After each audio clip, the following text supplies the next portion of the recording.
Bonjour à toutes et à tous, bienvenue pour ce début d'après-midi, en cette cinquième journée des rencontres du développement durable. Donc en ce début d'après-midi, on va parler cash et plus précisément, on va se poser la question climat, où va notre cash? Face à l'ampleur de la crise environnementale, les besoins financiers sont massifs. L'Agence internationale de l'énergie a évalué les besoins de financement de la transition énergétique à 1 000 milliards de dollars par an. C'est un ordre de grandeur, mais pour l'essentiel, il ne s'agit pas de besoins nouveaux, il s'agit d'abord de réorienter des financements. La New Climate Economy, dans un rapport majeur intitulé Better Growth, Better Climate, a montré qu'en repensant complètement 3 systèmes essentiels, les villes, l'énergie et l'agriculture, l'investissement supplémentaire dans cette transition ne serait que de 5%. En effet, les moyens existent pour faire face à l'urgence climatique et à l'effondrement de la biodiversité, mais comment s'assurer dès lors que les investissements soient rapidement orientés dans la bonne direction et celle qui nous accorde une chance d'assurer un avenir désirable à l'humanité. Alors pour en débattre aujourd'hui, je ne présente plus Sylvie Goulard. Je ne vais pas ressortir tout ce que je vais faire short comme vous m'avez proposé de le faire. Vous êtes donc femme politique, haute fonctionnaire, sous-gouverneur de la Banque de France. Peut-être quelque chose, vous êtes notamment membre de la commission pan-européenne sur la santé et le développement durable, récemment créée par l'OMS pour repenser les priorités stratégiques à la lumière des pandémies. Ça, on le dit peut-être un peu moins souvent que le reste. Je ne présente pas non plus Bénédicte Peyrol, que j'excuse puisqu'elle n'a pas pu venir jusqu'à nous aujourd'hui, mais je présente Fanny Picard. Alors vous avez été chez Rothschild, Danone, Wendel, vous avez lancé le fonds d'investissement à impact Alter Equity en 2007 et vous en êtes désormais la présidente. Donc, bienvenue. Gilles Moec, vous êtes chef économiste d'AXA, mais vous êtes aussi responsable de la recherche d'AXA IM et vous supervisez les activités d'investissement responsable depuis peu de temps, depuis septembre 2020. Et vous étiez auparavant à l'INSEE, la Banque de France, Bank of America et Deutsche Bank. Voilà. Bienvenue. Et Thierry Philippona, donc vous êtes directeur de la recherche et du plaidoyer de Finance Watch. Vous aussi, vous avez plusieurs casquettes. Vous êtes président de la commission climat et finances durables de l'AMF. Et vous êtes notamment aussi, vous avez été nommé l'an dernier membre de la plateforme sur la finance durable de la Commission européenne. Et c'est ce qui va nous intéresser aujourd'hui. Bienvenue. Et en ligne, je crois, le professeur Lionel Martellini. Je ne sais pas s'il est connecté. Oui. On vous voit, en tout cas. Bonjour. Bonjour, vous êtes professeur à l'EDEC, ancien directeur de l'EDEC Risk Institute et donc professeur de finance. Vous êtes président fondateur d'EDEC Scientific Retirement, une entreprise dédiée à l'accompagnement des propriétaires et des gestionnaires d'actifs dans la conception et la mise en œuvre de solutions de retraite améliorant le bien-être. Et vous êtes titulaire d'un doctorat en finance, mais j'ai vu aussi que vous venez de terminer un doctorat en astrophysique relativiste. Voilà, je trouvais que ça méritait de le dire. Pour commencer l'échange, une question pour vous, professeur Lionel Martellini. On parle aujourd'hui de où va notre cash, donc d'orientation des financements. Justement, la réorientation des flux de financement est indispensable pour répondre aux défis de la crise environnementale. La finance durable se développe pour lutter contre les changements climatiques. Est-ce qu'on peut s'arrêter et dire quel est et quel sera, dans ce contexte, le rôle du monde académique ?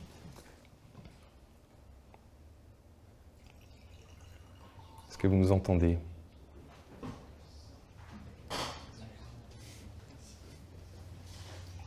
On a un petit problème ? Ok, très bien. Bah, écoutez, cette question, je la laisse en suspens. Et je continue et je me tourne vers ma droite. Madame Goulard, alors, du coup, vous êtes donc en septembre 2015, le gouverneur de la Banque d'Angleterre, Mark Carney, a prononcé son célèbre discours, La tragédie des horizons, pour alerter sur les risques que le changement climatique faisait peser sur la stabilité financière. Et immédiatement, le Daily Telegraph avait réagi avec un titre plutôt agacé en disant, je cite, qui a chargé McCartney du changement climatique, quoi d'autre encore, pourquoi pas la guerre en Syrie. À lire le quotidien, ces derniers n'avaient pas leur place dans le débat environnemental. Mais 6 ans plus tard, le ton a sensiblement changé. La prise de conscience des banques aujourd'hui est plutôt claire, mais le débat porte plutôt sur leur action. La Banque centrale européenne se veut pionnière et a sorti une stratégie en juillet sur le verdissement de l'économie. Qu'espérez-vous que la Banque centrale et qu'espérez-vous du rôle des banques centrales sur le sujet de la lutte contre le changement climatique? Bon, merci d'abord de m'avoir invité. Moi, je rends hommage à Marc Carney, à son discours de 2015. Quand vous allez sur un terrain où les autres ne sont pas, la réaction la plus commune, c'est qu'on vous traite de fou, mais c'est peut-être parce que vous avez raison, c'était le cas. Assez rapidement, une prise de conscience s'est développée dans le monde des banques centrales. En 2017, on a créé, d'ailleurs avec la Banque d'Angleterre, avec d'autres banques de pays émergents, le réseau qui s'appelle le Network for Greening the Financial System, NGFS, vous pouvez aller voir sur le site, qui travaille à voir ce que les banques centrales peuvent apporter. Alors là, tout de suite, une précision, on en parlait juste avant le début du débat. Je crois qu'il ne faut pas se méprendre sur la répartition des tâches. Les gouvernements sont, en tout cas dans nos démocraties, élus, responsables, et ils sont à même de prendre des mesures que les banques centrales ne peuvent pas prendre, et d'ailleurs ne doivent pas prendre. Il ne nous appartient pas de décider de certaines orientations de la société. En revanche, et c'était l'angle par lequel Marc Carney est rentré dans le sujet, la stabilité financière, l'évaluation correcte de risques qui jusqu'à présent n'étaient pas pris en compte, et après on pourra rebondir, si vous voulez, sur la biodiversité et la santé, qui sont deux sujets qui, moi, me préoccupent beaucoup. Donc voilà, on y est rentré par les risques. Donc les banques centrales, qu'est-ce qu'elles peuvent faire? Elles peuvent améliorer les outils par lesquels sont mesurés les risques financiers, de manière à faire prendre conscience des risques que Carney avait très bien énumérés en risques physiques. Les assureurs voient très bien ce que c'est, les incendies, les inondations, les risques de transition. Si on se met tous à acheter des voitures électriques, les entreprises qui fabriquaient les moteurs à combustion sont dans des impasses. Donc, qu'est-ce qui va se passer des capitaux investis là-bas? Qu'est-ce qui va se passer des travailleurs aussi qui travaillent dans ces secteurs-là? Donc, quel type de déstabilisation on va avoir? Et puis, il y a aussi des risques contentieux, de responsabilité qu'on oublie parfois, mais qui sont importants. Donc, on est rentré par les risques. Ensuite, on s'est dit, et je peux développer après, mais je ne veux pas être trop longue, on s'est dit qu'il fallait quand même que nous fassions ce que nous demandions aux autres de faire, puisque là, il s'agit de banques centrales et de superviseurs qui contrôlent le système financier. Alors on s'est dit, dans nos propres portefeuilles, qu'est-ce qu'on fait? Donc, à la Banque de France, on a adopté en 2018 une charte de l'investissement responsable. Et là, on a, comme diraient les Anglais, we put our money where our mouth is. C'est-à-dire que vous faites en sorte que ce que vous prêchez, vous l'appliquiez. Et on a appris beaucoup. Et notamment, c'est une école d'humilité, parce que investir de manière correcte, sûre pour les fonds de garantie ou la caisse de retraite dont on a la responsabilité, c'est important, et que ce soit véritablement durable et pas du greenwashing. Donc, à la Banque de France, on a commencé en 2018. En février dernier, on a adopté au niveau de l'eurosystème, on a pris la décision de tous verdir nos portefeuilles pour compte propre, donc les portefeuilles non monétaires. Et en juillet, comme vous l'avez dit, l'eurosystème a décidé d'avoir une politique monétaire verte. Alors, qu'est-ce que ça veut dire? Ça veut dire d'avoir des modèles macroéconomiques dans lesquels on tient compte du changement climatique. Ça veut dire de regarder les titres que nous acceptons en collatéral en faisant un certain tri, tout en respectant, bien entendu, l'équité entre entreprises qui sont sur le marché. Il faut traiter de la même manière deux entreprises qui auraient le même profil. Ça, c'est la bonne neutralité, mais la neutralité n'empêche pas de faire des choix de verdissement. Ce qui est intéressant, c'est qu'il a été considéré dans l'eurosystème, à l'unanimité, que... dans le fond, par l'impact sur la stabilité des prix, puisque notre mandat à nous... Ce que j'allais dire, vous restez comme ça dans votre mandat. Oui, mais c'est parce qu'on pense que c'est vrai. C'est-à-dire, et je crois que l'augmentation du prix de l'énergie ces jours-ci, l'augmentation du prix des matières premières agricoles, des matières premières en général, mais aussi, par exemple, dans le secteur agroalimentaire lié à des événements climatiques qui rendent les récoltes moins abondantes. Enfin, il y a un impact sur les prix, comme il y a un impact sur la stabilité financière, comme il y a un impact macroéconomique. Donc les banques centrales ne peuvent pas se désintéresser. Donc voilà, nous avons essayé de faire le maximum.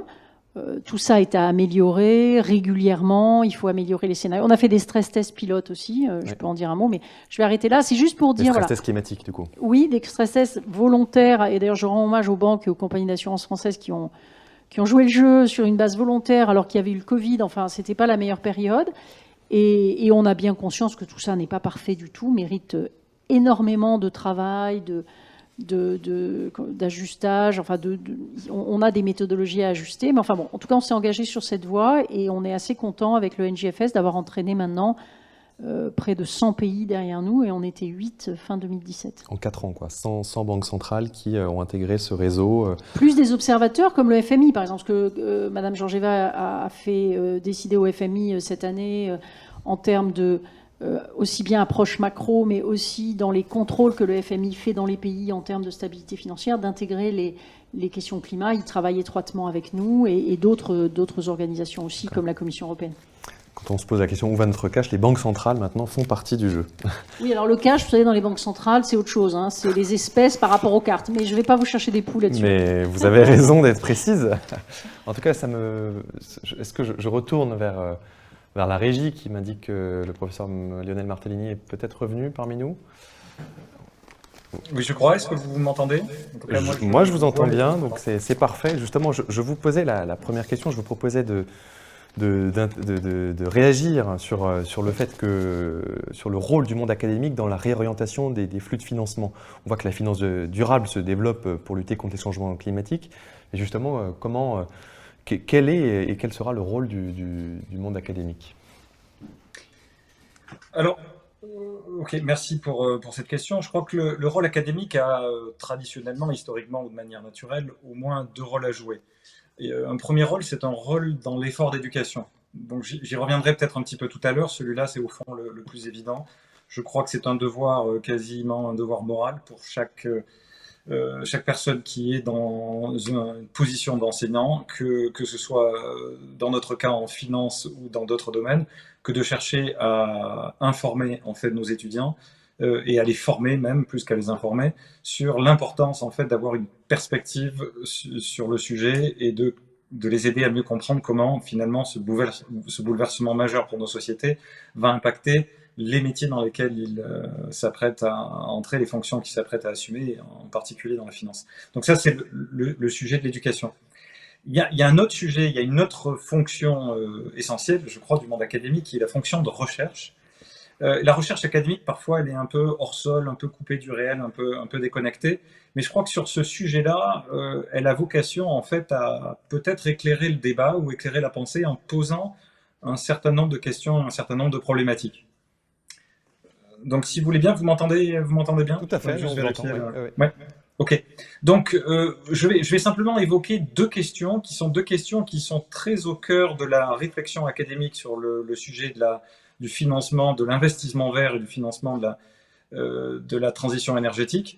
Ce sont 2 questions qui me paraissent importantes et puis elles vont peut-être faire réagir certains de vos invités. Je crois qu'avec un peu de chance, elles vont éclairer le débat. Ces 2 questions, on peut les résumer par les anglicismes suivants. C'est le doing well versus le doing good. Donc doing good versus doing well, ça c'est une première distinction. Et la deuxième distinction, c'est le doing good versus feeling good. Donc je vais commencer par doing good versus feeling good. Et là, la question en fait qui se pose, c'est la question du greenwashing. Donc en fait, il y a 2 formes de greenwashing. Il y a le greenwashing au niveau des entreprises qui peuvent, au fond, prétendent dans leur pratique essayer de verdir leurs activités, mais finalement le faire de manière un peu cosmétique sans que cela ne reflète des changements profonds. Mais il y a également une forme de greenwashing au niveau de l'investissement. Donc la question qui se pose, en fait, c'est celle de l'utilité de l'investissement climatique ou de l'investissement pour la transition énergétique. Il se trouve qu'il y a certains de mes collègues qui ont publié une étude récente qui a eu un écho assez fort dans la presse. Et dans cette étude, en fait, ils ont regardé de près en fait, les portefeuilles dits soumis à une contrainte environnementale, ou plus particulièrement à des contraintes d'empreinte carbone. Donc l'idée était de prendre des stratégies de portefeuille qui avaient vocation finalement à diminuer l'empreinte carbone du financement de nos portefeuilles. Et en fait, on voit qu'il y a un certain nombre de difficultés et qu'il y a finalement une quantité d'impact, une mesure de l'impact qui est au fond très faible. Alors il y a un chiffre qui est sorti dans la presse qui était le chiffre de 12%, donc pour dire les choses très vite, en fait quand on regarde un portefeuille qui est géré en moyenne avec des contraintes d'impact carbone versus un portefeuille qui n'est pas géré avec ces contraintes d'impact carbone, la prise en compte de l'empreinte carbone n'impacte que 12% des décisions d'allocation dans le portefeuille. C'est-à-dire que on a 88% du portefeuille qui en gros ressemble à ce qu'il était si on n'avait pas tenu compte de l'empreinte carbone. Je dis ça un peu rapidement sans entrer dans les détails, mais ce qu'on voit en fait, c'est que finalement c'est assez superficiel. On voit également dans cette étude, et je ne rentre pas dans les détails, l'étude est disponible sur le site de l'EDEC, mais on voit également que l'évolution dans le temps des empreintes carbone, c'est-à-dire des entreprises qui se mettent à avoir des comportements plus vertueux, ne se traduit pas forcément par une évolution dans le temps des décisions de portefeuille. C'est-à-dire que il y a, donc je regarde, il y a 60% des cas en fait où la détérioration de l'empreinte carbone d'un titre se traduit par une augmentation de l'allocation du portefeuille dans ce titre. Et tout ça, c'est parce qu'en fait, il y a d'autres logiques qui président à la construction du portefeuille. Le portefeuille n'est pas uniquement centré sur des logiques d'empreinte carbone. Il y a des enjeux méthodologiques qui font que finalement, il y a une dilution en fait de l'empreinte carbone. Bon, l'étude met en avant d'autres caractéristiques et j'insiste sur le fait qu'il ne s'agit pas forcément de la mauvaise volonté ou d'une forme de mauvaise foi de la part des fournisseurs de solutions d'investissement responsables. Ce que je veux dire, c'est qu'il y a une prise de conscience importante, et là je crois que c'est un des rôles du monde académique que d'éclairer cette question-là, de se dire que si on ne change pas plus brutalement de paradigme, l'investissement dit climatique ne va pas se traduire par des bouleversements assez forts sur les décisions d'investissement. Ça, c'est le premier problème, c'est le problème du greenwashing que j'ai appelé « doing good versus feeling good ». On ne peut pas se permettre, l'enjeu est trop important, on ne peut pas se permettre juste de se faire plaisir dans une logique de feeling good. Il y a un autre problème qui est fondamental, qui est celui que j'appelle celui du coût d'opportunité. Je crois qu'il y a une question essentielle qu'il faut qu'on soit prêt à se poser, c'est combien un investisseur, qu'il soit un investisseur particulier, vous ou moi, ou un investisseur institutionnel, un fonds de pension, une caisse de retraite, donc une compagnie d'assurance, combien de rendement, combien de performance est-on prêt à abandonner dans l'optique d'avoir un investissement qui est un impact climatique. Donc vous voyez, il y a deux sujets. On vient de dire que les investissements dits climatiques avaient finalement pas assez d'impact. Et là, on est en train de se dire, si jamais on veut faire les choses bien, il va peut-être falloir qu'on renonce à de la performance. Jusqu'où est-on prêt à renoncer à la performance? Donc là, il y a quelque chose sur lequel je crois que le monde académique joue un rôle important et je vais arrêter là-dessus parce que je ne voudrais pas être trop long, mais le rôle académique, en fait, attire l'attention de la communauté des investisseurs sur l'existence même de ce compromis entre rentabilité, performance d'un côté, et puis donc ce que je vais appeler doing well, et puis le souci, en fait, d'avoir une action positive pour le financement du changement, de la lutte contre le changement climatique, qui serait le doing good. Il y a en fait une pensée ambiante dans l'industrie financière qui consiste à faire croire qu'il n'y a pas de compromis, qu'il n'y a pas d'opposition, et qu'en fait, certains nous disent qu'en investissant dans des stratégies diverses, on va avoir moins de risques et aussi plus de performance. Donc c'est quand même quelque chose d'assez extraordinaire. On se demande même d'ailleurs pourquoi quelqu'un ne le ferait pas. C'est-à-dire que même si vous êtes un peu cynique et que vous n'avez pas un grand intérêt pour le changement climatique, vous pourrez vous dire que si ça vous permet d'augmenter la performance de votre portefeuille, vous devriez le faire. Je crois que cette idée-là, elle est dangereuse et c'est un des rôles du monde académique d'essayer de fragiliser un petit peu ces mythes ou en tout cas ces manières de penser. Il y a un coût d'opportunité positif à assumer. La question, c'est est-ce qu'on est prêt, quand on investit, quand on réfléchit à la raison d'être d'une caisse de retraite, ben en fait, elle est là pour payer finalement des pensions à ses bénéficiaires. Elle n'est pas là pour financer le changement climatique. Et c'est pareil pour d'autres investisseurs institutionnels. Donc la vraie question qui se pose, c'est jusqu'où est-on prêt à renoncer à de la performance qui permet, entre autres choses, de financer dans certains systèmes de retraite, qui permet de financer par exemple notre système de retraite, en échange en fait de notre souhait d'améliorer la lutte contre le changement climatique. Donc ça, c'est une idée importante. Pardon ? Énormément en jeu de mesure, de méthodologie. Le monde académique, justement, étoffe tous ses travaux pour que le monde financier, les acteurs financiers puissent mesurer leurs coûts d'opportunité, faire face au greenwashing, et c'est ce que vous dites. En tout cas, c'est ce que vous faites à l'EDEC, et donc intéressant de voir l'étude que vous venez de mentionner en début d'intervention sur le site internet, j'imagine, de l'école. Merci beaucoup. Je m'adresse maintenant à Thierry Philippona. On voit qu'en termes de réglementation, la France a exercé une forme de leadership, mais aussi au niveau européen, la réglementation en matière de finances durables a permis d'accélérer le pas. Vous êtes membre de la plateforme sur la finance durable depuis l'an dernier. Pouvez-vous revenir justement sur ce rôle et comment travaillez-vous avec la Commission européenne sur la stratégie renouvelée de la finance durable qui a été annoncée en juillet dernier et quels sont les grands enjeux des prochains mois? Merci beaucoup. Écoutez, je suis très heureux d'être ici et de partager quelques réflexions avec vous.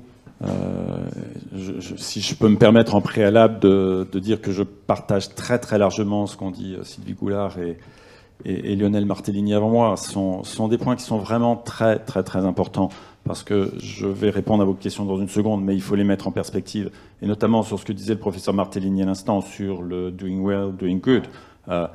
Si je peux me permettre, une dimension que doivent creuser les chercheurs et les académiques. J'ai eu le plaisir de lire l'excellente étude de l'EDEC la semaine dernière. C'est salutaire, ce genre d'étude. Il faut ajouter une dimension temporelle. Je ne suis pas un chercheur académique. J'aurais tendance à dire que le doing well, ça dépend si on est en train de parler de ce mois-ci, cette année ou à 10 ans. Je pense que si on ne fait pas le do good, dans 10 ans, 15 ans, 20 ans, on va tous avoir un énorme problème de durabilité du monde et on n'aura pas de performance économique ni de rentabilité si la durabilité du monde est impactée. Et c'est pas si, malheureusement, elle l'est. Quelque part, cette crise du Covid, c'est une répétition générale de ce que veut dire une crise de durabilité sur l'économie. Il faut pondérer le coût d'opportunité, finalement. Oui, tout à fait. Et dans ce que disait Sylvie Goulard tout à l'heure, auquel j'adhère totalement, il y a une autre dimension que chez Finance Watch on aime bien mettre en avant, qui est également un autre risque lié au changement climatique, qui est ce que l'on appelle le risque de perturbation de l'économie. En anglais, on dit disruption risk. Fondamentalement, quand on a... il n'y a pas besoin d'être grand clerc ni d'être prophète de mauvais augure pour dire que quand on lit les rapports du GIEC, quand on voit ce que le GIEC nous dit de ce qui va arriver dans quelques dizaines d'années, on aura une perturbation de l'économie, enfin de la société en général, et que l'impact économique sera considérable. Et donc l'impact sur la finance sera considérable. Donc ce risque de perturbation, il est absolument considérable. Et sans rentrer dans ce débat qui serait beaucoup trop long, c'est l'une des difficultés, mais tous les techniciens le savent très bien, tous les banquiers centraux le savent très bien, de tous ces exercices de... Je vais mettre des guillemets autour du mot stress test climatique parce que, exercice pilote, analyse de scénario, qui sont des mots probablement plus précis, mais tous les gens qui ont travaillé sérieusement dessus, et à commencer par les banquiers centraux, savent qu'il y a des limites à l'exercice, même si cet exercice est indispensable pour progresser dans la compréhension et pour sensibiliser la communauté des gens qui s'intéressent au sujet. Et cette communauté, elle est très très large, que ce soit du côté des régulateurs, du côté des superviseurs, du côté des acteurs financiers, du côté de la société civile, du côté des entreprises. Je m'arrête là, mais c'est vraiment important de mettre les choses en perspective. Alors, vous me posez des questions sur cette plateforme sur la finance durable de la Commission européenne. Intéressant d'avoir des experts qui orientent justement les décisions de la Commission, qui se positionnent sur le sujet de la finance durable. La logique de fonctionnement de la Commission européenne, ce qui est très bien et qui en même temps n'est pas sans poser des difficultés, c'est d'inviter dans ce type de plateforme des personnes qui sont, comme je parle de moi, je vais être léger, censées être compétentes, soit, mais surtout et aussi qui représentent, on va dire, des sensibilités différentes. Et c'est le principe même de la démocratie. Alors c'est à la fois la grandeur de ce type de plateforme et la difficulté. Parce que sans trahir de secret, une réunion de la plateforme sur la finance durable, si vous mettez les membres, les observateurs, les Sherpas, les fonctionnaires de la Commission européenne... Tout ça en ligne. Tout ça en ligne, exclusivement en ligne. Ça dure 8 à 10 heures et ça regroupe entre 120 et 140 personnes. Donc, vous voyez tout de suite la difficulté de l'exercice. C'est même un miracle, en tout cas, c'est au bénéfice de la Commission européenne d'arriver à avancer de façon résolue sur ce sujet avec une dynamique. C'est pas simple de faire travailler des gens dans ces conditions-là. Mais pour autant, c'est quelque chose qui est très important. Mais ce qui est intéressant, c'est de voir que beaucoup de gens, et j'en fais partie, qui participent à cette plateforme, sont à la fois absolument convaincus que le travail qui est réalisé est indispensable. Et si on veut résumer le travail soit de cette plateforme ou soit plus généralement de la stratégie finance durable de la Commission européenne et donc de l'Union européenne une fois qu'elle est adoptée par les co-législateurs, ça revient à dire qu'il faut augmenter l'information, la transparence, tant en quantité qu'en qualité, avec en hypothèse sous-jacente le fait que quand on aura le bon niveau d'information en quantité et en qualité, alors les flux financiers s'orienteront vers les activités durables et n'iront plus vers les activités non durables.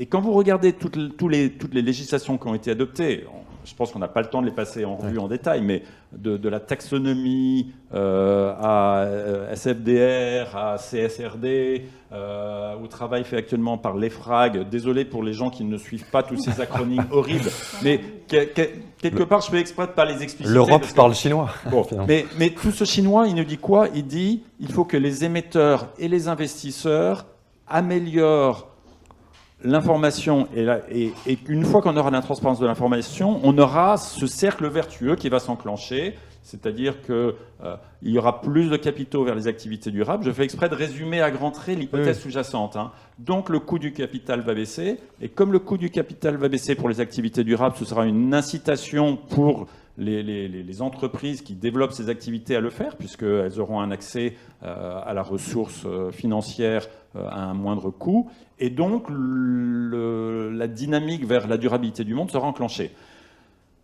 Je ne sais pas si on a le temps là, mais si on analyse chaque étape de ce raisonnement, il y a un certain nombre d'hypothèses qui sont pour le moins contestables ou à tout le moins très faibles. C'est-à-dire le fait de dire que la seule information va permettre de changer la donne, moi je ne pense pas que ce soit vrai. Je pense que la bonne information est indispensable. C'est pour ça que je ne suis pas schizophrène et je suis très heureux de participer à cet énorme effort d'amélioration de l'information. Il faut continuer, le faire de façon la plus rigoureuse possible, quelles que soient les difficultés techniques, le cas échéant politique. Donc il faut le faire. Mais croire que cette seule information va changer la donne, je n'y crois pas. Pour changer la donne, et c'est clairement ce que l'on fait, et bon, j'ai effectivement plusieurs casquettes comme vous l'avez évoqué, mais avec ma casquette Finance Watch qui est celle avec laquelle je suis membre de cette plateforme sur la finance durable, on dit à la Commission européenne, continuez, on vous aide à faire ça, mais ne vous contentez pas de ça. Et faites un certain nombre d'autres choses. Et ces autres choses, c'est quoi? C'est la gouvernance d'entreprise, une gouvernance d'entreprise durable. Les êtres humains, désolé d'avoir une lecture peut-être un petit peu froide, se comportent pour ce pourquoi ils sont récompensés. Quand vous avez le projet de gouvernance durable d'entreprise de la Commission européenne, alors qui dépend d'une autre direction générale que la DG FISMA, mais ça c'est de la soupe interne à la Commission européenne, on s'en moque, qui aujourd'hui reçoit un refus d'une grande partie de la communauté des lobbies des entreprises, pour dire comme elles sont, les choses comme elles sont, sur le fait de lier la rémunération des dirigeants à des facteurs de durabilité, moi, j'ai beaucoup de mal à comprendre. Parce que tant qu'on n'aura pas des dirigeants qui seront rémunérés, bien sûr, sur la performance financière, peu de gens, en tout cas pas moi, contestent le fait qu'il faut de la performance financière, mais aussi, j'ai envie de dire à part égale, sur des critères de durabilité qui sont ceux du monde aujourd'hui, tant qu'on n'aura pas ce genre de règles, eh bien, les financiers n'auront pas la capacité à eux seuls d'orienter un dirigeant d'entreprise dans une direction qui consiste à, je ne sais pas moi, investir de point de vue industriel pour que son processus de fabrication de son produit se fasse sans émettre de carbone demain. Deuxième exemple,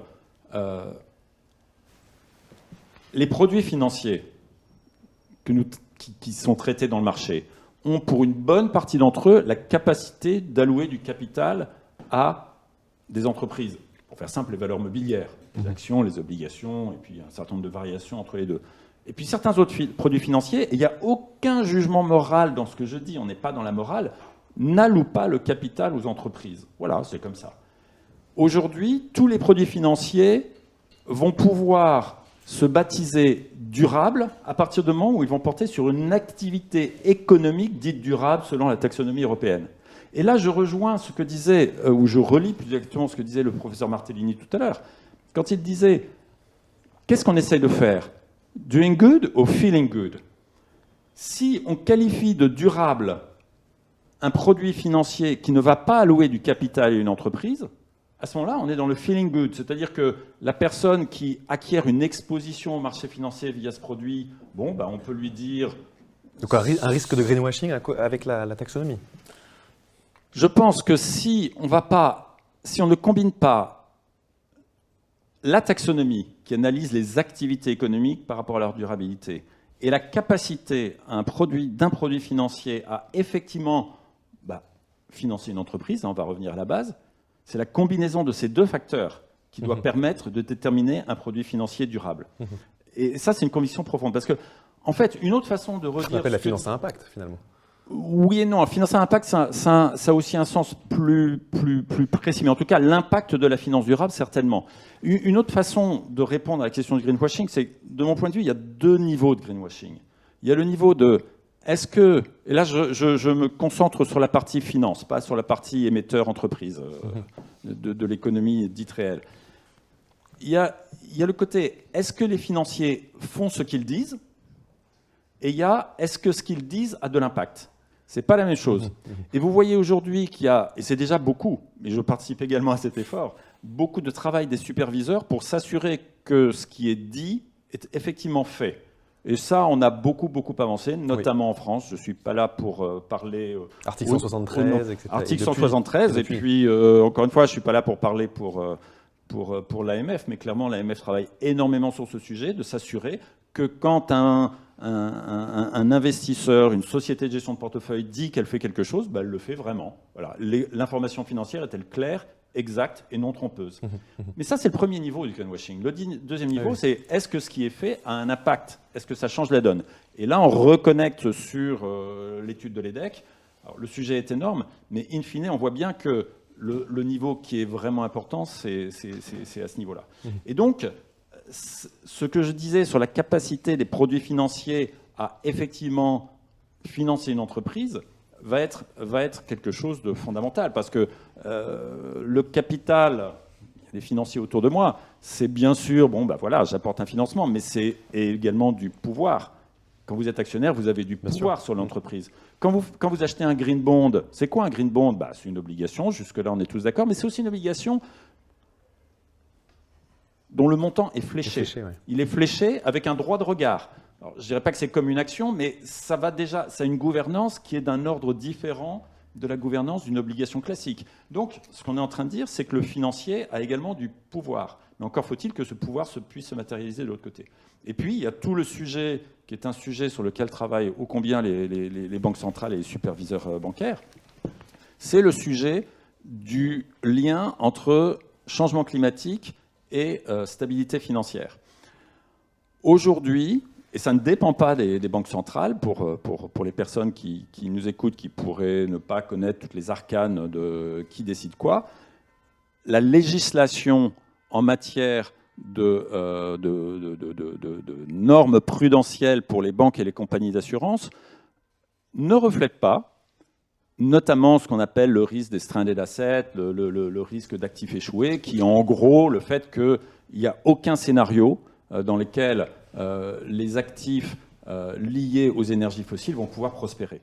Voilà. Et si la réglementation prudentielle ne reflète pas ce risque, à ce moment-là, non seulement on a un risque pour la stabilité financière, mais on a également une distorsion du coût du capital. Je reviens à cette notion qui est essentielle, qui va faire de facto qu'il va y avoir un attrait, si je peux parler comme ça, comme un aimant, de certaines poches de financement vers les activités non durables. Donc ça, c'est vraiment très très important. Et je me permets de remettre tout ça en contexte, mais je ne veux pas être trop long, donc vous m'interrompez si je suis trop long. Où d'abord, le budget carbone de la planète, c'est 500 gigatonnes de CO2, ou équivalent CO2, et où les réserves d'hydrocarbures prouvées sur la planète, c'est 3000 gigatonnes de CO2. Donc on a déjà 6 fois plus de réserves d'hydrocarbures que l'on peut se permettre d'extraire et de brûler si on veut respecter le budget carbone de la planète. Une autre façon d'analyser le budget carbone de la planète, c'est de dire qu'il est compris entre, si on le compte en nombre d'années, quelque part entre 10 et 15 ans.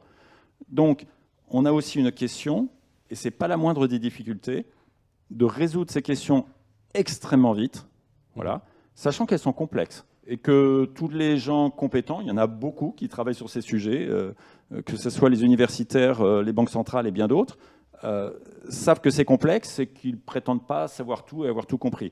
Sauf que si on met 5 ou 10 ans à comprendre, et après ça, 5 ou 10 ans à faire une législation, puis après ça, quelques années de délai pour la mettre en œuvre, il sera trop tard. Mais la question de la vitesse, justement, c'est ce qui marque un peu toutes ces rencontres du développement durable. C'est à partir de quand on commence à faire évoluer les modèles et quand est-ce qu'on va y arriver. Et alors, La juste question pour qui anime terminer, toutes les tables rondes. en fait, toute la sphère de policy making, mais nous sommes tous quelque part dans cette sphère, est prise dans une contradiction qui est la suivante. Traditionnellement, on quantifie, puis quand on a quantifié, on a des résultats, puis une fois qu'on a des résultats, on agit. Sauf que là, on ne sait pas quantifier. Ça, c'est la théorie. Hein. Ouais. Non, mais attendez, je ne veux pas vous interrompre, mais c'est l'illusion avec laquelle on a vécu. Parce que si on avait quantifié, on aurait déjà un prix du carbone, on aurait mesuré les externalités.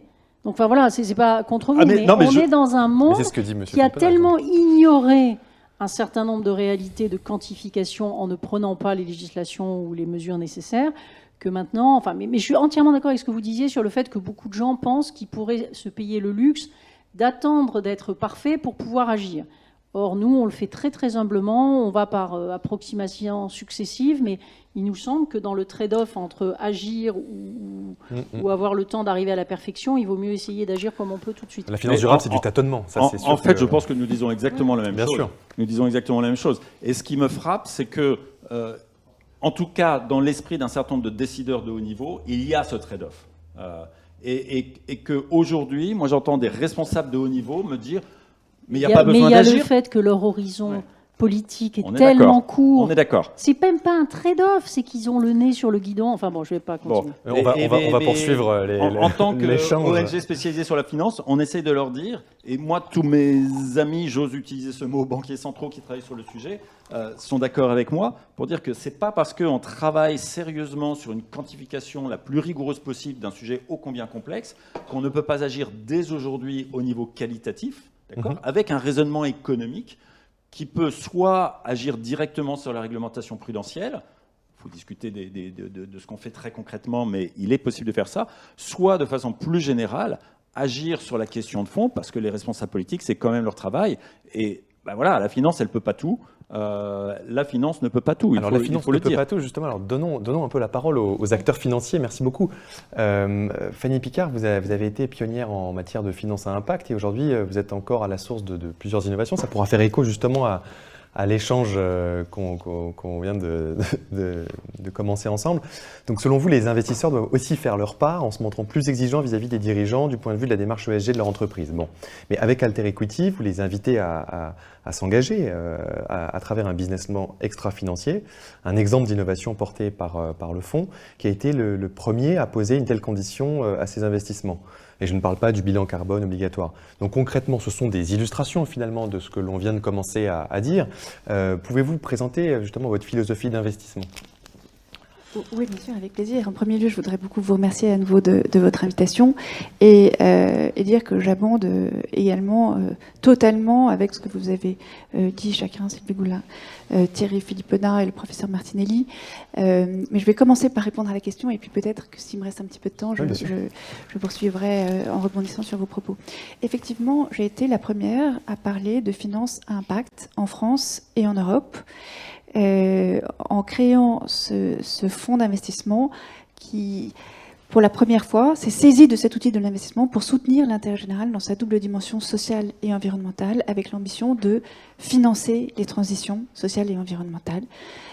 Et concrètement, nous investissons dans des entreprises qui, par leur activité, sont utiles aux personnes ou à la nature. Et en plus, nous leur demandons de progresser dans leur pratique de gestion vers plus de responsabilité sociale et environnementale. Et c'est là, ensemble, cela forme cette idée d'impact positif en tenant compte, et vous en avez parlé, madame, des externalités négatives que nous cherchons de façon très rigoureuse et déterminée à éviter. Totalement, c'est impossible, mais le plus possible. Et donc nous ne choisissons des business models que lorsqu'ils sont exemplaires en termes d'éviction d'externalités négatives. Alors pour celles et ceux qui ne savent pas encore, si vous nous écoutez, peut-être que ça veut dire que vous le savez déjà, mais qui ne savent pas encore ce que l'on entend par externalité négative, c'est l'idée, quand un salarié vient à son bureau, il vient parfois malheureusement en voiture, même s'il prend des transports en commun, enfin quel que soit le mode de transport, à part s'il vient à pied, en général ça entraîne une pollution. Et toutes les activités économiques, quand vous utilisez votre ordinateur, ça entraîne des pollutions associées au digital, 5% des émissions de gaz à effet de serre aujourd'hui à peu près. Et puis, il y a un certain nombre d'emplois qui ont des externalités négatives d'un point de vue social également. Bon, je n'entre pas dans les détails. En tout cas, voilà le modèle. Activité à impact positif, pratique de gestion responsable, et le tout en recherchant un rendement de sorte à l'époque, réussir à naître, attirer des investisseurs. Et puis dans la durée, nous nous sommes rendus compte, et ça rejoint à propos du professeur Martinelli, que les investisseurs, au départ, nous avons commencé de travailler sur ce projet en 2007, ne voulaient pas investir chez nous, car ils étaient absolument convaincus, et de façon relativement dogmatique d'ailleurs, qu'il était impossible d'être à la fois responsable et rentable, et que puisque nous étions, ou cherchions à être responsables, eh bien nous serions nécessairement moins rentables que les autres. Et donc ils nous disaient qu'ils avaient évidemment, et comme vous l'évoquiez, Thierry Philipponnat, besoin de cette rentabilité. Enfin, vous évoquiez beaucoup d'autres choses, mais et donc ils ne voulaient pas investir chez nous. Et donc nous, on a voulu démontrer qu'il était tout à fait possible d'être à la fois rentable et responsable. Je commenterai peut-être, si j'en ai le temps, ce que vous évoquiez, professeur Martinelli, sur la question de l'association du risque et du rendement en matière de finances durables. En tout cas, voilà, c'est ça le modèle Alter Equity. Et il est vrai qu'on a été incroyablement innovant parce qu'en 2007, eh bien, personne ne faisait ça. Alors, j'ai oublié de dire que nous investissons dans des entreprises qui ne sont pas cotées en bourse. C'est important dans le dispositif. Aucun fonds dans le private equity ne s'intéressait à la fois au social et à l'environnemental. Aucun fonds ne s'intéressait à la fois à l'activité des entreprises et à leurs pratiques de gestion. Aucun fonds, et c'était un critère obligatoire, et merci de l'avoir évoqué, ne conditionnait l'accès à la partie variable de la rémunération des dirigeants à un résultat RSE, en l'occurrence notre business plan extra-financier. Et puis effectivement, avec notre deuxième fonds que nous avons fini de lever en février 2020, nous avons, en étant les premiers, rendu obligatoire pour les entreprises au capital desquelles nous investissons de procéder à un bilan carbone. Et nous avons rendu obligatoire d'ouvrir leur capital à tous leurs salariés, ou en tout cas leur donner accès à la plus-value potentiellement réalisée qui serait réalisée par les actionnaires, ce qui n'avait, à ma connaissance, jamais été fait à l'échelle d'un fonds de façon systématique en France. Donc effectivement, on a contribué à pas mal pousser les lignes dans ce métier de l'investissement de mon côté. Dès 2007. Voilà, j'ai commencé à travailler sur ce projet en 2007, mais je n'ai réussi à finaliser la levée du premier fonds qu'en juillet 2015. Donc beaucoup plus tard. Ça a été extrêmement difficile de convaincre les investisseurs. Entre-temps, il y a eu 2008, la crise financière, donc voilà, ça a été compliqué.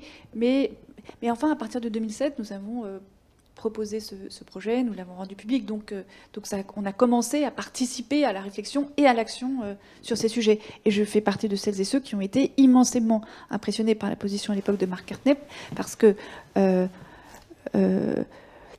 parmi les dirigeants économiques et politiques, alors un gouverneur de banque centrale, je ne sais pas si on doit dire que c'est économique ou politique ou même au-delà de ça, mais en tout cas, disons que cette conscience du risque associé au dérèglement climatique était très peu partagée à ce niveau, même si je suis témoin du fait que le gouverneur de la Banque de France, François Villeroy de Galhau, en avait lui aussi conscience et essayait d'agir également en ce sens. Mais en tout cas, la position de Marc Cartney était importante parce qu'elle a contribué à haut niveau à pousser les lignes.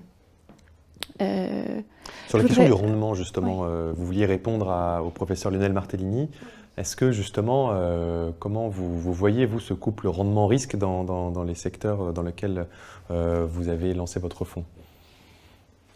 Alors, professeur, on risque d'en avoir pour longtemps, donc on pourra en quelques minutes, parler. Puisque le temps passe. Mais il est vrai que j'ai fait partie, je l'avoue, de celles et ceux qui ont soutenu l'idée que la responsabilité diminue le risque et augmente le rendement. Et pourquoi je dis ça? Alors, je pense que c'était d'autant plus vrai qu'on était assez peu nombreux à avoir compris les enjeux du développement durable. Et à partir du moment où on va être beaucoup plus nombreux, peut-être que l'équation sera plus compliquée. Mais je pense que quand une entreprise a un produit profondément responsable, et je crois que la question qui a été évoquée du greenwashing est vraiment très importante, eh bien, elle va attirer des consommateurs qui sont de plus en plus conscients des enjeux du développement durable. Voilà. Deuxième point, des collaborateurs qui vont être fiers, motivés. voilà, qui vont être fiers et motivés de rejoindre cette entreprise et d'y rester. Et les autres auront beaucoup plus de mal, et on voit un certain nombre d'initiatives qui l'illustrent déjà. Mais ce sera de plus en plus important, et ce sera irrésistible. En plus de cela, dans un certain nombre de cas, être responsable, ça permet d'économiser des coûts. Quand je consomme moins, évidemment, je paye moins. Et puis, et on revient à l'idée du risque, une entreprise beaucoup plus responsable, elle est, de mon point de vue, et de façon évidente, je suis sûr, professeur, que vous partagez cette opinion, elle est moins risquée, et tous les financiers seront d'accord avec moi pour rejoindre l'idée que lorsqu'on est moins risqué, eh bien, on a une valeur plus importante. Donc, pour toutes ces raisons, pour moi, la responsabilité conduit à du rendement. C'est un peu la question que je voulais vous poser, Gilles Mouek, justement, comment, un peu la suite, mais comment faire des citoyens consommateurs, des acteurs avertis des enjeux financiers? Je crois qu'il faut être extrêmement clair, extrêmement humble, extrêmement transparent dans l'offre qu'il aurait faite de produits. J'interviens le dernier, donc ça me permet d'éviter de dire des choses qui ont été très bien dites par mes prédécesseurs, mais dire ce que l'on fait, faire ce que l'on dit. Et c'est absolument central. Et pour réussir à bien faire ce que l'on dit et dire ce que l'on fait, et là pour rebondir sur des propos de Thierry tout à l'heure, l'information, la qualité de l'information n'est pas suffisante, mais est nécessaire. Et je pense que là-dessus, on sera autour de cette table tous d'accord pour dire que il ne peut pas y avoir de développement plus allant de la finance soutenable, de la finance durable, sans progrès rapide, massif sur les données, sur la quantité d'informations disponibles. C'est pour ça que parfois j'ai quelques doutes sur les études qui sont aujourd'hui sorties, parce qu'elles, par définition, elles s'intéressent au passé d'un investissement durable, à un moment où parfois le degré d'information dont disposaient les investisseurs n'était franchement pas à la hauteur de ce qu'il est aujourd'hui et ce qu'il sera demain. Et un point pour moi qui est absolument central, un message que j'aimerais faire passer, c'est que il faut éviter d'être binaire dans l'offre que l'on a. On peut avoir des produits spécialisés dans des entreprises qui sont déjà responsables, déjà soutenables. C'est le cas d'Alter Equity. Mais pour beaucoup d'asset managers de grande taille, et ce sera le cas d'AXA, ce que l'on va essayer de faire, c'est d'accompagner les entreprises dans leur transition. Et accompagner les entreprises dans leur transition, ça veut dire accepter de continuer à être impliqués dans des secteurs, dans des entreprises qui aujourd'hui, effectivement, à la lumière des résultats courants, ne sont pas soutenables, avec des intensités carbone qui peuvent être très fortes. Et ce que l'on va demander du coup à ces secteurs, à ces entreprises, c'est un sens de leur trajectoire. Et ça, pour moi, c'est absolument central. C'est-à-dire qu'une information qui est statique, qui nous dit aujourd'hui quelle est l'intensité carbone de l'entreprise X ou Y, ne nous aide pas fondamentalement à construire des portefeuilles attrayants pour les investisseurs qui voudraient accroître leur exposition à la finance durable, parce que ce qui compte, c'est ce qu'ils feront dans 5 ans, dans 10 ans et dans 15 ans. Alors il faut le faire sans angélisme, parce qu'évidemment, c'est facile de prendre des engagements et de ne pas réussir à les tenir. Et c'est pour ça qu'on consacre un temps très, très long, on consacre des ressources à l'engagement auprès des entreprises dans lesquelles on est investi, pour s'assurer que ces engagements sont respectés.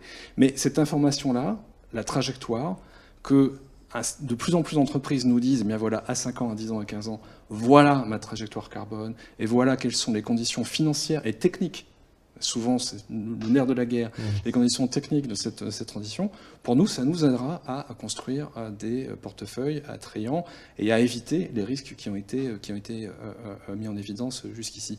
Deuxième point, la répartition des responsabilités. On l'a évoqué à plusieurs reprises, et je crois que c'est absolument central. Il y a le monde du secteur privé, les investisseurs eux-mêmes, il y a le monde des pouvoirs publics, ils se rencontrent autour de la réglementation, de la régulation, c'est normal. Mais il y a aussi une responsabilité des pouvoirs publics, c'est dans la définition par eux-mêmes de certaines trajectoires qui ne peuvent pas ressortir de décisions privées. Les grands choix technologiques, les grands choix énergétiques ressortent de politiques publiques à moyen terme et à long terme. Le prix du carbone ressort de décisions publiques, de décisions politiques, sur lesquelles le secteur privé n'a pas d'impact immédiat. La finance durable, c'est un dialogue entre le secteur privé et le mais pour revenir au point que public. faisait le professeur Martinelli, qui est absolument central, qui est celui du coût d'opportunité. Le calcul du coût d'opportunité n'est pas le même si la tonne de carbone est à 50 € Oui, bien et sûr. si la tonne de carbone est à 100. Avoir une idée, là encore, je parle de trajectoire, c'est un peu dans l'obsession. Avoir une idée de la trajectoire du prix du carbone. Où va notre cash Où pour va le coup notre cash? Eh bien, pour savoir où va notre cash, comment il sera rémunéré, eh bien, il faut avoir une idée assez construite de ce prix du carbone à l'horizon 5, 10, 15, 20 ans. Et c'est cette alliance entre ces orientations stratégiques qui sont créées par les pouvoirs publics, et ça fait partie du débat démocratique, la régulation avec les banques centrales, et également avec tous les régulateurs, et essentiellement en Europe, les régulateurs européens, et l'Europe est très en avance par rapport à la plupart des régions du monde en l'occurrence, et évidemment les opérateurs privés, qui feront quoi? Les opérateurs privés, ce sont ceux dont le job, à la fin des fins, sera de sélectionner les bons risques et les bons produits. À la fin, c'est ça. Enfin, c'est très bien. C'est de sélectionner, une fois que cette information sera disponible, les entreprises qui feront la différence, les projets qui feront la différence. Parfois, on aura raison, parfois, on aura tort. Ce sera le règle normale de la concurrence dans la gestion d'actifs. Mais voilà, je crois vraiment à cette notion de transition. Et pour l'instant, nous n'avons pas encore tous les moyens techniques, les moyens informationnels, de réussir cette trajectoire. Alors justement, vous parlez de moyens techniques, vous avez parlé de données notamment, et là j'en reviens au professeur Lionel Martellini, si vous nous entendez toujours, si vous êtes toujours en ligne. Oui, L'EDEC a créé une série de MOOC dédiés au machine learning, et justement dans la réglementation in fine, dans la réglementation et la norme, l'utilisation et la qualité de la donnée sera très importante. Est-ce que vous pouvez nous dire quels sont les grands enjeux de la donnée extra-financière pour la finance durable et pour la réussite de la transition environnementale? Oui. Alors, puisque vous avez l'amabilité de mentionner notre initiative et le programme de formation qu'on a lancé, effectivement une série de MOOC sur la machine learning, j'ai le plaisir de partager avec vous la nouvelle suivante, c'est que nous venons de lancer il y a 2 semaines aujourd'hui, donc c'est tout neuf, une nouvelle spécialisation, une nouvelle série de MOOC précisément sur le changement climatique et la finance verte. Donc il y a 4 MOOC qui sont aujourd'hui sur la plateforme Coursera. Donc pour ceux qui ont aimé notre formation sur le big data et le machine learning, il y a aujourd'hui en fait une nouvelle formation sur la finance verte. Ça fait partie de l'effort que j'évoquais, de l'enjeu qui nous paraît minimal de notre point de vue, c'est de nous saisir du problème du changement climatique et d'essayer de participer à cet effort d'éducation et de formation. Oui, la question des données est essentielle.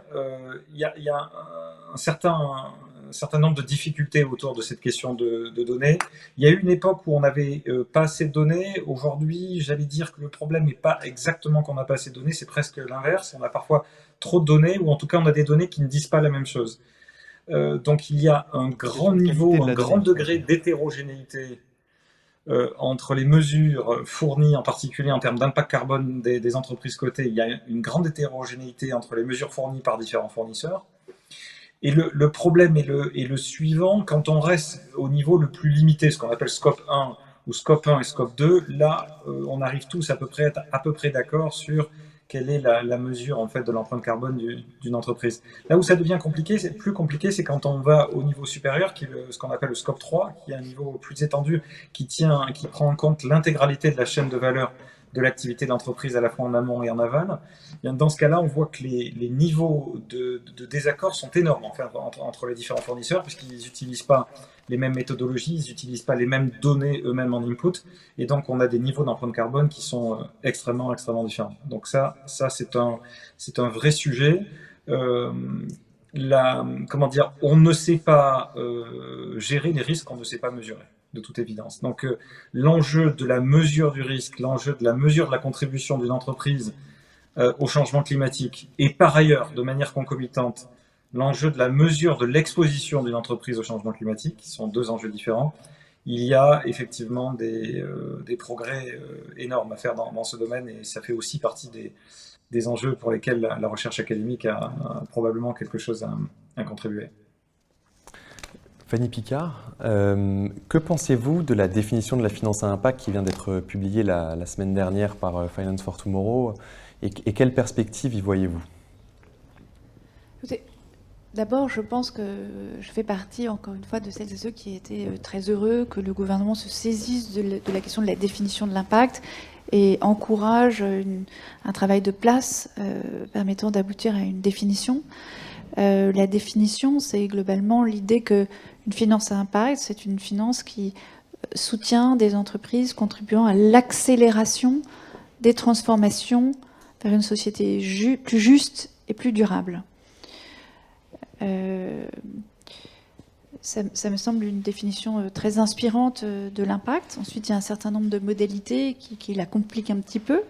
Oui, c'est un corpus de définitions finalement qui complexifie.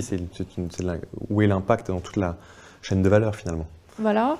Et ce qui est intéressant, c'est l'ambition qui est celle du gouvernement, mais aussi des acteurs de la place, de faire en sorte que de plus en plus d'investisseurs institutionnels, de plus en plus d'épargnants allouent leur épargne dans un sens utile à la société, en soutenant donc ces transformations ou transitions sociales et environnementales. Ça, c'est tout à fait enthousiasmant. Nécessairement, le fait de vouloir que des volumes significatifs d'actifs aillent en ce sens, ça ne peut pas aller avec l'idée d'une définition extrêmement exigeante, y compris parce que on a encore du mal, par exemple, à évaluer les externalités négatives. Donc il y avait des acteurs autour de la table qui disaient, si... Moi j'ai demandé, en fait, à Finance for Tomorrow, qui pilotait cette définition, d'intégrer la notion d'externalité négative, ce qui a été fait. Mais il y a un certain nombre d'acteurs qui disent, oui, mais ça, on ne sait pas encore l'évaluer. C'est vrai que ça coûte assez cher d'évaluer les externalités négatives d'une activité, l'empreinte carbone ou d'autres éléments qu'on maîtrise encore mal, la biodiversité, etc.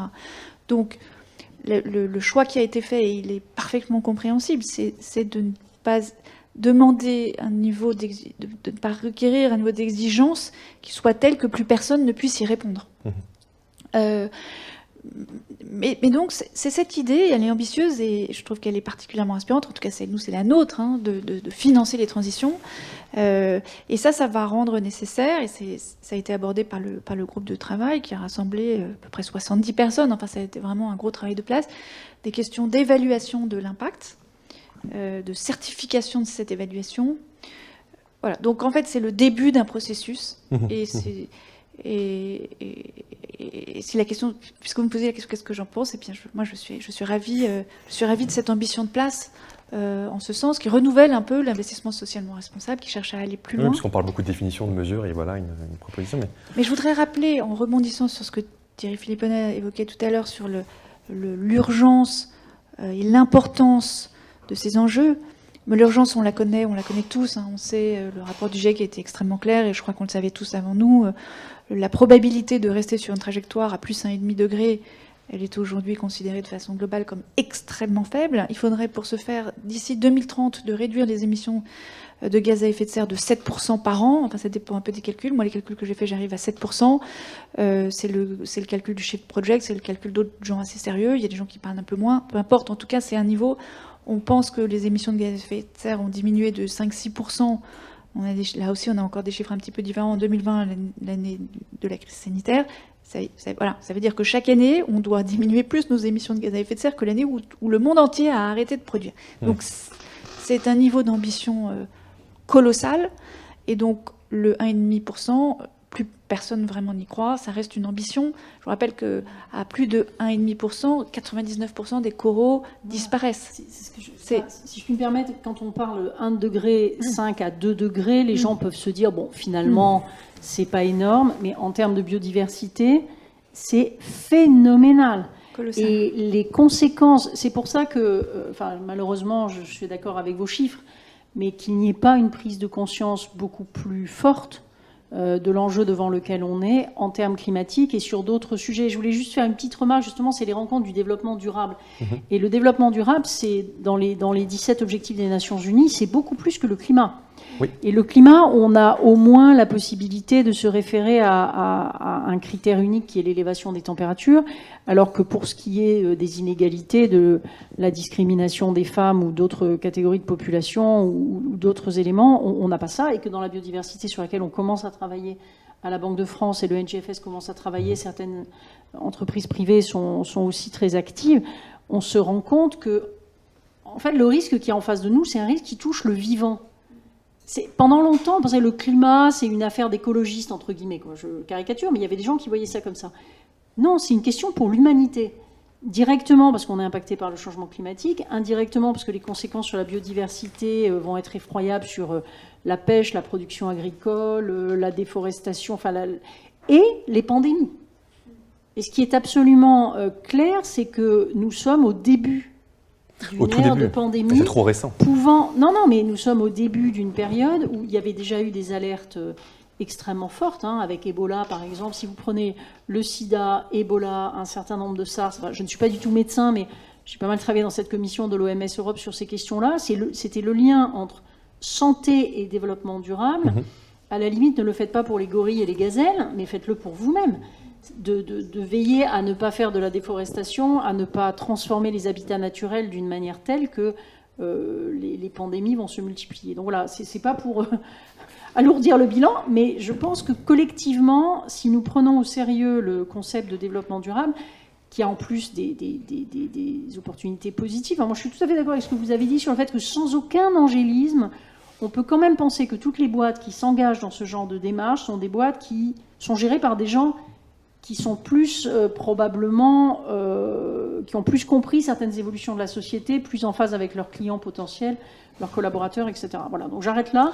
C'est pour dire que le développement durable va au-delà du climat, très clairement. Je prends la balle au bon, oui, pardon. Pardon, juste un dernier point que je voulais évoquer en rebondissant, mais en faisant le lien avec monsieur, c'est que Henri de Castres, quand il était encore dirigeant de votre groupe, avait indiqué un monde à plus 4 degrés n'est pas assurable, n'est plus assurable. Mais la réalité, c'est qu'on est sur une trajectoire à plus 4 degrés. Et quand un assureur dit que le monde n'est plus assurable, en termes de niveau de risque et de conséquences pour les financiers, on est au maximum. Enfin, il peut y avoir pire, mais je veux dire, on voit bien qu'on est sur une trajectoire complètement angoissante et que la vitesse, je partage tout à fait ce que vous disiez, Madame Goulard, la vitesse de réaction est totalement insuffisante. Il faut aller très vite, il faut aller très fort et il faut être très rigoureux. Et on retombe sur ce que vous évoquiez sur le greenwashing. Aujourd'hui, on a des niveaux d'engagement qui sont sincères, certainement, mais qui sont totalement insuffisants dans les entreprises au regard des enjeux, à la fois dans l'adaptation des business models, donc des produits, mais aussi dans l'adaptation des entreprises et donc des organisations. Est-ce que justement on peut donner la parole à Gilles Moy, vous travaillez chez AXA, comment sur ces sujets de biodiversité, mais pas que, comment AXA se positionne aujourd'hui et qu'est-ce que vous proposez concrètement? Nous, ce que nous avons mis en place, une politique sur la déforestation, sur l'île de Palme. Ça fait plusieurs années sur la déforestation. Nous l'avons lancé en fait en 2021 avec une grille de lecture des investissements en fonction de leur impact en fait sur la forêt, sur les milieux naturels. Nous avons investi dans une entreprise, Iceberg, qui est un producteur de données en matière de biodiversité. Et je rejoins tout à fait les propos de Sylvie Goulard là-dessus. C'est un tout petit peu pionnier. Les données sont encore plus embryonnaires que celles que l'on a en matière de carbone, mais les progrès se font. Donc, participons à la mise en place d'informations et également à la mise en place de fonds et de formes d'investissement.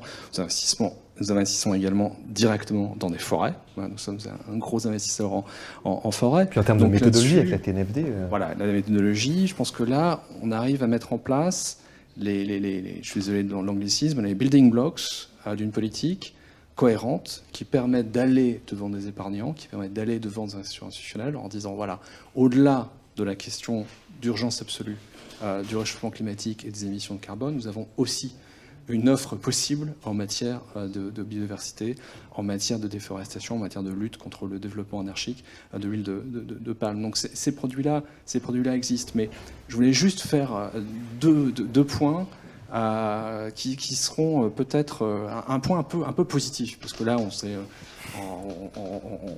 et à raison, on s'est inquiété du retard en fait à l'allumage dans les politiques, dans les prises de conscience sur le réchauffement climatique. Moi, je suis quand même frappé de la vitesse avec laquelle, culturellement, psychologiquement, le monde de l'entreprise a changé en l'espace de quelques années. C'est peut-être moins frappant en Europe, parce que le climato-scepticisme a toujours été plutôt moins développé en Europe qu'aux États-Unis.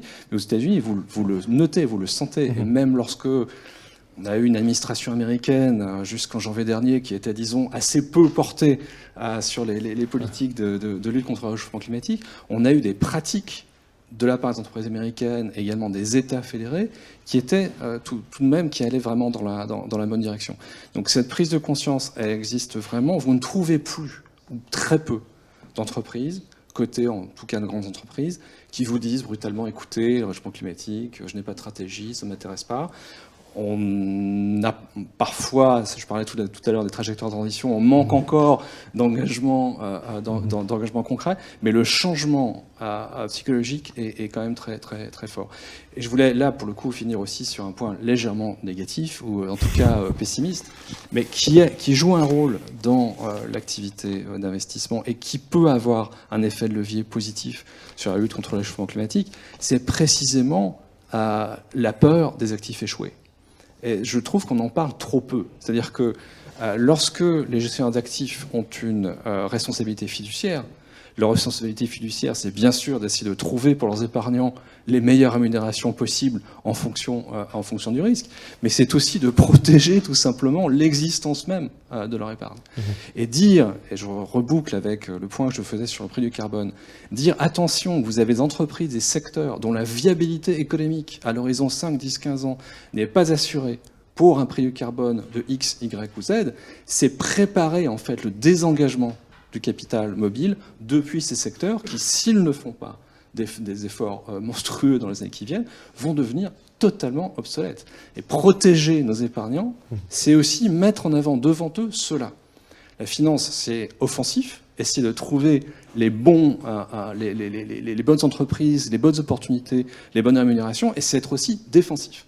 Fait en sorte que l'argent qui nous a été confié, le cash qui nous a été confié par les épargnants, sera protégé. Ne parte pas dans des opérations, dans des activités qui seront totalement obsolètes dans 5 ans, dans 10 ans, dans 15 ans. Si je peux me permettre de prolonger exactement ce point-là. Alors, on peut trouver 10 exemples, mais sur le sujet assurantiel, puisque Gilles travaille pour AXA, la réglementation prudentielle assurantielle aujourd'hui permet d'utiliser les actifs liés aux énergies fossiles pour, alors j'ai pas le mot en français, le matching adjustment, qui est en fait une technique qui permet de mettre en face des actifs à long terme en face de passifs à long terme. Le principe est très simple. Si vous avez un passif à long terme, vous mettez un actif à long terme et c'est très simple pour la gestion du risque. Sauf que si on met en actif, soi-disant à long terme, quelque chose dont on sait qu'il va être échoué, je m'arrête là. Voilà. Donc c'est typiquement l'une des failles de la réglementation prudentielle qui nous régit aujourd'hui en Europe, mais c'est pas mieux au-delà de l'Europe. Hein. Donc c'est voilà. En tout cas qu'il faudrait réformer parce que si vous n'avez pas le sentiment, enfin moi je vais aller plus loin. Là je remets ma casquette d'ancien député européen. Quand on a fait toutes ces législations, que ce soit Solvency II pour les assurances, que ce soit les exigences en capital pour les banques, l'élément climatique n'a pas été pris en compte. C'est pas qu'il y a une petite faille dans quelque chose qui était conçu pour. L'ensemble du cadre correspond à l'économie carbonée dans laquelle nous étions et nous nous trouvons encore assez largement. Absolument, je suis totalement d'accord. Et on est juste au moment où Solvency II, Solvabilité 2 et les exigences bancaires, enfin CRR, CRD, reviennent sur la table, puisqu'on a une revue de ces deux réglementations. C'est le moment de dire, eh bien le monde a changé. Ce qui était valable il y a 7, 8, 9 ans ne l'est plus aujourd'hui, ou en tout cas est plus totalement adapté. Je ne dis pas qu'il faut tout mettre à la poubelle, hein, loin de là, mais savoir faire évoluer parce qu'on a des paramètres qui sont différents. D'où le fait, l'impérieuse nécessité dans la revue de Solvabilité 2 et de CRR, CRD pour les banques, de prendre en compte ces dimensions-là. Merci de cet échange. Pour terminer, une dernière question avant de prendre les questions, puisqu'il est leur tourne. Et comme on souhaitait terminer sur une note positive, pour être positif, on observe que les gouvernements sont plus jamais conscients et qu'ils doivent agir et anticiper. Ils ont plus d'appétence pour la coopération multilatérale et le secteur privé prend des engagements en faveur de la neutralité carbone, on l'a dit. Pourtant, plusieurs questions se posent auxquelles il est difficile de répondre. Et en juin dernier, Sylvie Goulard, vous étiez à la Green Swan conférence. Vous proposiez d'apprendre à vivre et à prospérer en respectant certaines limites pour faire face à la crise que nous traversons. Comment prospérer en respectant des limites? Je crois qu'on a tous vécu un stress test au moment de la crise Covid qui montre, je ne dis pas du tout qu'il faut faire la même chose, mais qui montre à tout le monde qu'on s'est du jour au lendemain mis à vivre différemment, à consommer différemment, à faire des choses derrière un écran au lieu de prendre des avions pour aller à l'autre bout du monde. Donc voilà, je n'ai pas. Si j'avais la solution, je la ferais breveter et je pense que mon avenir serait assuré. Mais je crois il ne faut pas penser qu'on a juste besoin d'adapter à la marge le cadre qui était celui d'avant. Ça, c'est l'erreur, c'est de dire en fait on s'en sort avec des mesurettes. Et à l'inverse, il ne faut pas dire aux gens, ça veut dire que vous n'allez plus vous déplacer, plus manger, plus. Voilà. C'est entre ces deux extrêmes que se trouve une capacité d'évolution. Et moi, aussi pour être positif, je le vois avec les jeunes générations. Il y a quand même des changements profonds dans la manière de s'alimenter, dans la manière de se déplacer, dans ce qui les intéresse, tout simplement. Je n'ai pas l'impression qu'ils fassent un effort vu comme un sacrifice. Ils voient le monde différemment. Et c'est cet effort disruptif qu'il faut arriver à avoir dans la tête. Donc je pense qu'il est temps de leur passer le pouvoir. C'est un très beau mot de la fin. Je prends une question du public virtuel. Donc je ne suis pas sur mon téléphone. Je le dis pour... Donc François-Marie demande: les initiatives telles que la taxonomie ou les standards CSRD sont-ils aussi pertinents que la taxe carbone? Une question assez vaste. Thierry Philipponnat, oui. Si je peux me tenter, c'est pas du même ordre. Un, c'est pas du même ordre. Deux, c'est évidemment pas exclusif l'un de l'autre. La taxe carbone, c'est influer sur la dynamique économique essentielle qui va faire qu'on va aller vers le développement d'activités plus ou moins carbonées. La taxonomie, c'est un système de classification des activités économiques selon leurs critères de durabilité. Et ça va servir, c'est un langage commun pour dire, tiens, quand je dis que c'est durable, qu'est-ce que ça veut dire de produire 1 kWh d'électricité de façon durable? Réponse pour la taxonomie: produire 1 kWh en émettant moins de 100 grammes de CO2, c'est durable. On peut toujours débattre, savoir si c'est le bon niveau ou pas, mais en tout cas, c'est la définition. Donc, c'est pas du même ordre. Donc, ça n'a rien d'incompatible, et les deux sont importants. Et pour revenir ou reprendre ce que disait Gilles tout à l'heure, la dimension transition est essentielle. Elle est absolument essentielle, parce que les activités qui sont durables aujourd'hui, il y en a extrêmement peu. Et c'est pas une question française, c'est pas une question européenne, c'est une question mondiale. L'économie du monde n'est pas durable. Donc le vrai sujet, c'est pas tant d'identifier ce qui est durable aujourd'hui, mais d'identifier ce qui va être durable moyennant une transition volontariste et bien réelle. Et la taxonomie, on n'a pas le temps de rentrer dans le détail, a l'ambition de réaliser ça, avec des mesures, des investissements qui sont réalisés pour devenir durables demain. Écoutez, merci beaucoup. En tout cas, de cette table ronde, c'était des échanges très, très riches et très nourris. On vous laisse pour la suite du programme, pour ces rencontres du développement durable, et à bientôt.